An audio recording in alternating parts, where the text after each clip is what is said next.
Welcome back, Crammers, to question 16. Ravina leaves her home at 1:35 p.m. in her car. She drives 60 kilometers from her home to get to an appointment at the speed of 80 kilometers per hour. At what time does Ravina get to her appointment? First, we have to identify how long it takes. Then we can combine that with 1:35 p.m.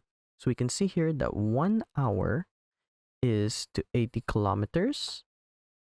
And using the similarity rule, we don't know how many hours it is, so let's write that as x, but we know that she goes 60 kilometers. We can multiply both sides by 60, multiply by 60 to isolate x, and we have 60 times 1, which is just 60, so we have 60 over 80. This cancels out, and we have 0.75. However, this is not the time, so we have to multiply this by 1 hour, or 60 minutes, and we get 45 minutes.